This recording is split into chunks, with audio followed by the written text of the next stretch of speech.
What happens when an NFL team tries to bury their best quarterback behind 3 inferior players? You get the Cleveland Browns' biggest embarrassment of training camp. While Dylan Gabriel, their precious third-round pick, was airmailing passes and nearly throwing interceptions against second-string defenders, Shedeur Sanders took just 3 snaps against the Browns' elite starting defense and absolutely torched them. We're talking about going toe-to-toe with Myles Garrett, Denzel Ward, and Newsome, and making it look easy. This isn't just another training camp story. This is the moment everything changed in Cleveland. And by the end of this video, you'll understand why the Browns' quarterback controversy just became a full-blown organizational crisis. The Cleveland Browns have been running one of the most rigged quarterback competitions in recent NFL history, and it finally backfired spectacularly.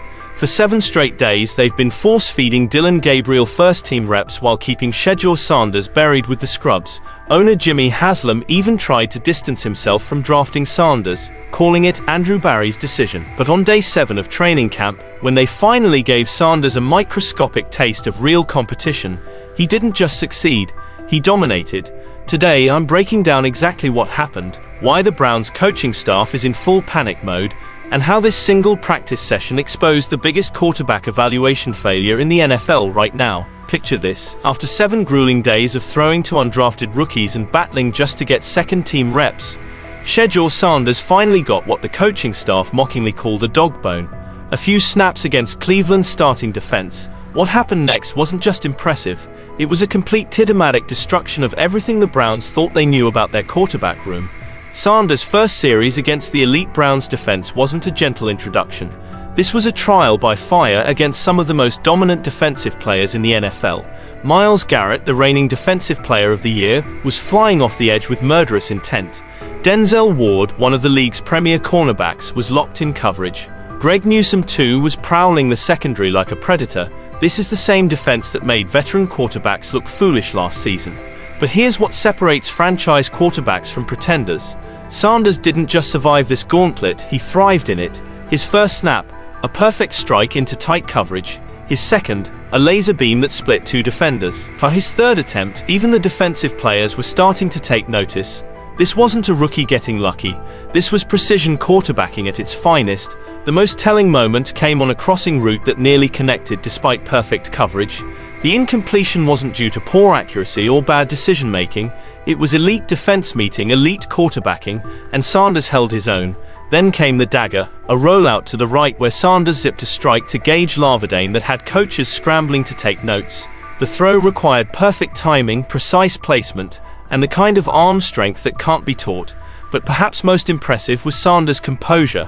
While other rookies might have been intimidated by the moment, Sanders looked like he belonged. His pocket presence was textbook, his pre-snap reads were advanced, his release was lightning quick. This wasn't a 5th-round pick trying to prove he belonged, this was a quarterback announcing his arrival. The sideline energy shifted immediately. Players who had been going through the motions suddenly perked up. Coaches who had been dismissive started paying attention. Even the media members present began frantically scribbling notes. You could feel the momentum changing in real time. What makes this performance even more remarkable is the context. Sanders accomplished all of this with second-team offensive weapons. No David Njoku stretching the seams, no Amari Cooper running precise routes, just raw talent, preparation, and the kind of mental toughness that separates good quarterbacks from great ones. The Browns coaching staff had been treating Sanders like a charity case, throwing him scraps and expecting gratitude. Instead, he took their dog bone and turned it into a 4-course feast that left everyone in attendance questioning everything they thought they knew about Cleveland's quarterback hierarchy. This wasn't just a good practice. It was a statement that reverberated through the entire organization. While Shedeur Sanders was busy rewriting the Browns' quarterback narrative with backup players, Dylan Gabriel was handed every advantage imaginable and proceeded to fumble the opportunity in spectacular fashion. This wasn't just a bad day at the office, this was a complete exposure of why draft position doesn't always translate to NFL readiness. Let's establish the playing field here. Gabriel, the Browns' 3rd-round selection, got the royal treatment. First-team offensive line providing premium protection. Elite receivers running crisp routes. The kind of supporting cast that makes quarterbacks look better than they actually are. He was facing the Browns' second-string defense players fighting just to make the roster, not Pro Bowl caliber defenders. This should have been a layup, a confidence-building session that justified his draft position, and cemented his role in the quarterback competition.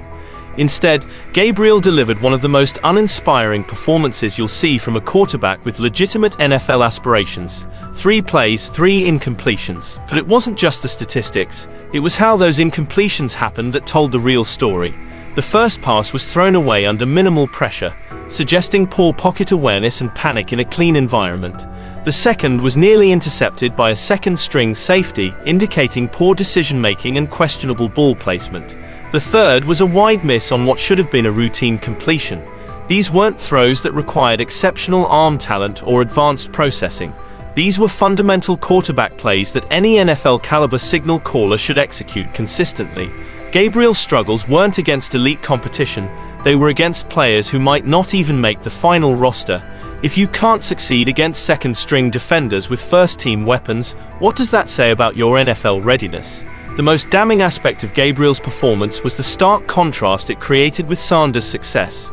While Sanders was threading needles against all-pro defenders with practice squad receivers, Gabriel couldn't complete basic throws against inferior competition with superior weapons. The optics were devastating, and everyone in attendance could see the difference in class between the two quarterbacks.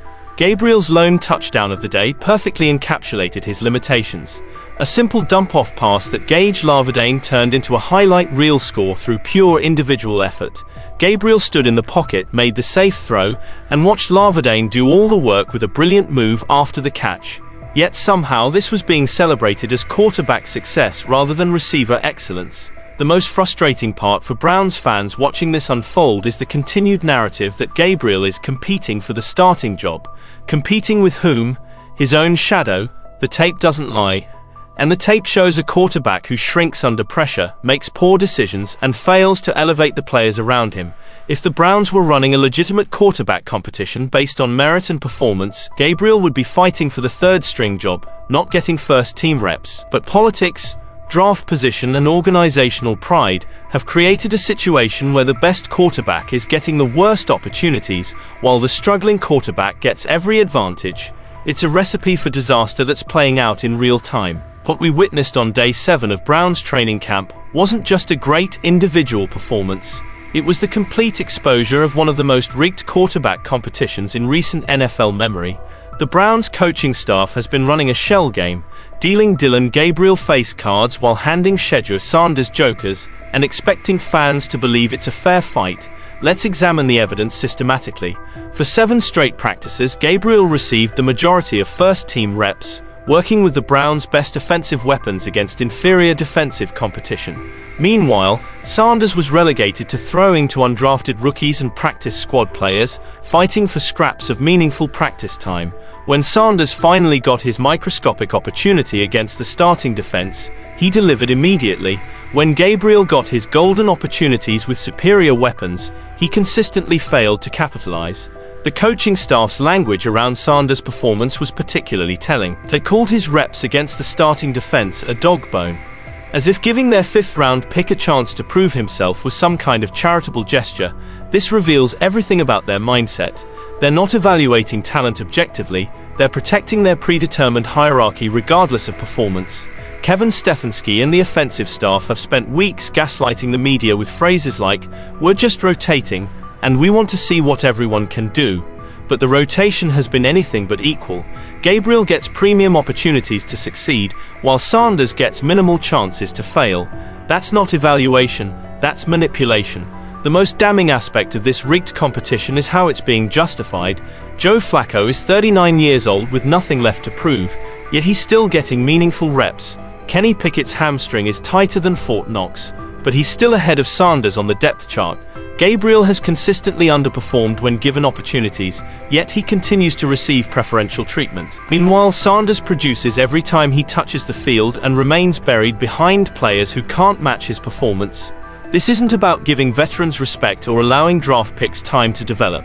This is about organizational pride preventing the Browns from admitting they got their evaluation wrong. The front office didn't want Sanders. The coaching staff didn't pick him.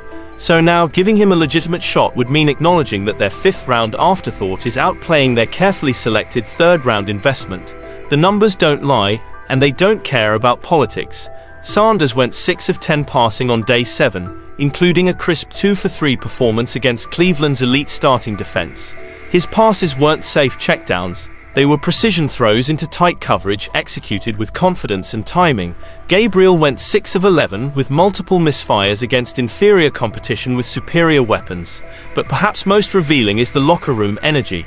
Players gravitate towards Sanders. He commands respect through performance, not pedigree. He's calm in chaos, confident without being cocky, and he backs up his confidence with production.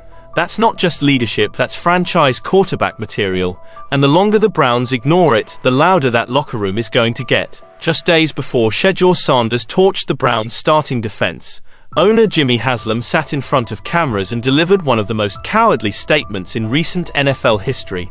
When asked about the Sanders draft pick, Haslam immediately threw his own front office under the bus. That was Andrew Barry's decision. In other words, don't blame me for bringing this kid to Cleveland. After Sanders' dominant performance on day 7, that deflection doesn't just look weak, it looks absolutely idiotic. Let's understand what Haslam was really doing in that moment. He wasn't protecting his general manager or showing organizational unity.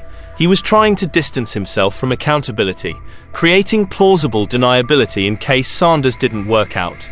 It was the kind of preemptive damage control that reveals everything about an owner's confidence in his own decision-making process. But here's what makes Haslam's statement so particularly damaging. It came just days before Sanders would prove exactly why he belonged in Cleveland. While Haslam was publicly washing his hands of the Sanders selection, his 5th-round pick was preparing to outshine every quarterback on the roster. The timing couldn't have been worse for the Browns owner. Now, with Sanders' performance against the starting defense making headlines, Haslam's attempt to disown the pick looks like the biggest misstep of his tenure. How often does an NFL owner publicly distance himself from a rookie who's outperforming higher draft picks and established veterans? This isn't just bad optics, it's organizational malpractice at the highest level. The fan reaction has been swift and brutal. Social media is flooded with clips of Haslam's comments juxtaposed against Sanders' highlight throws. Browns fans, who've endured decades of quarterback disappointment, are watching their owner actively undermine the most promising young quarterback they've had in years. The disconnect between ownership and reality has never been more apparent. What's even more telling is how Haslam's comments have aged in just a matter of days. When he made those statements, he probably thought he was being politically savvy, protecting himself from criticism if Sanders failed. Instead, he created a paper trail of his own poor judgment that will follow him throughout Sanders' career. The broader implications are staggering. If Sanders continues to develop and eventually becomes Cleveland's franchise quarterback, Haslam will forever be remembered as the owner who tried to disown him before he even got a real chance. It's the kind of short-sighted thinking that has plagued the Browns organization for decades. Perhaps most damaging is what this reveals about the Browns' organizational culture. When your owner is publicly distancing himself from draft picks before they've had a legitimate opportunity to prove themselves, it creates an environment where politics matter more than performance. Players notice these things, agents remember them, and fans lose faith in leadership that won't stand behind their own decisions. Haslam thought he was playing it safe with his comments. Instead, he lit a fire under Sanders and created a narrative that will haunt him if Sanders succeeds. And based on what we saw on day 7, that success looks increasingly inevitable. The writing isn't just on the wall, it's written in permanent marker with flashing neon lights around it. Shedeur Sanders isn't just the future of the Cleveland Browns, he's the present that the organization is desperately trying to ignore. Day 7 of training camp wasn't just a good practice, it was the moment when pretending became impossible and reality demanded acknowledgement. Let's examine the trajectory we're witnessing. Sanders has consistently outperformed every quarterback on the roster despite receiving inferior opportunities. He's shown poise against elite competition, accuracy under pressure, and the kind of leadership qualities that can't be taught. Meanwhile, his competition continues to struggle with basic fundamentals despite receiving every advantage imaginable. The locker room dynamics are shifting in real time. Veterans are starting to take notice of Sanders' preparation and performance. Young players are gravitating toward his leadership style. Even coaches who were initially skeptical are beginning to see what everyone else has been seeing for weeks. This isn't just about individual talent, it's about the kind of quarterback who elevates everyone around him. The numbers support what the eye test has been telling us all along. Sanders' completion percentage, decision-making and clutch performance in pressure situations all point to a quarterback who's ready for prime time. His ability to succeed with limited weapons while others fail with superior support isn't just impressive, it's the hallmark of franchise quarterback material.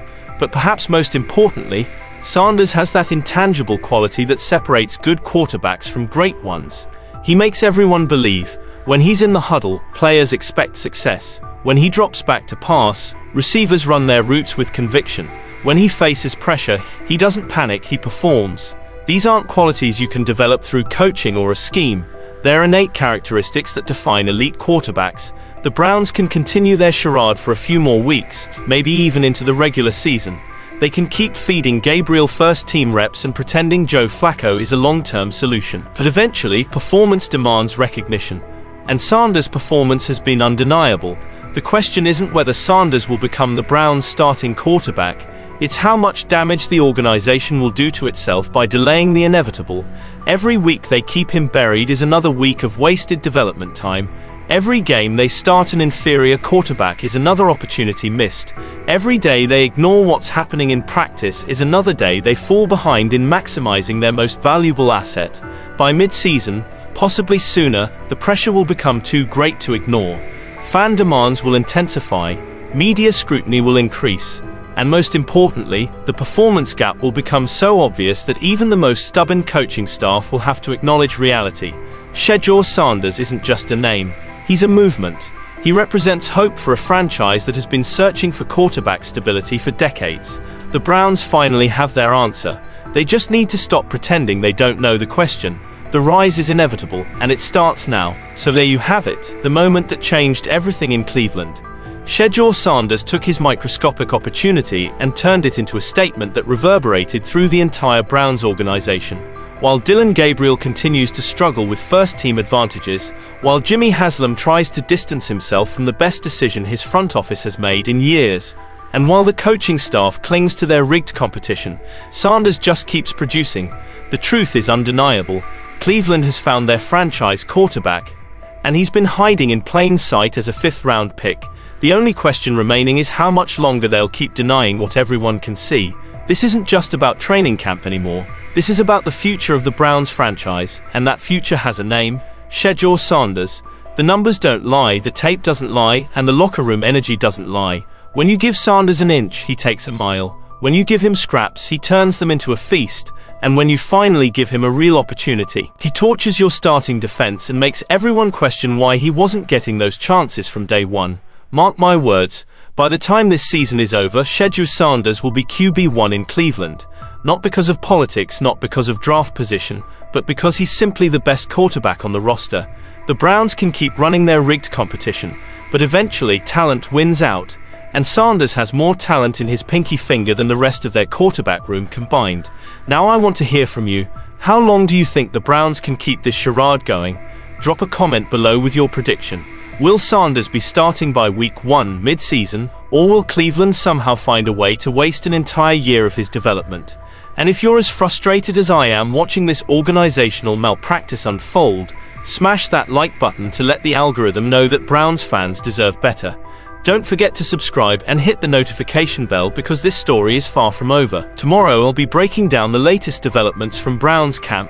And trust me, you won't want to miss what happens next in this quarterback controversy that's becoming impossible to ignore. Speaking of quarterback controversies, wait until you see what's happening with the Dallas Cowboys and their backup situation. Dak Prescott might be feeling some pressure he didn't expect, and the story behind it will blow your mind. That video drops tomorrow at 3 p.m. Eastern, so make sure you're subscribed so you don't miss it. Thanks for watching NFL Report, where we bring you the real stories the mainstream media won't tell you. I'll see you in the next one, and remember, keep your eyes on Cleveland because this Sanders story is just getting started.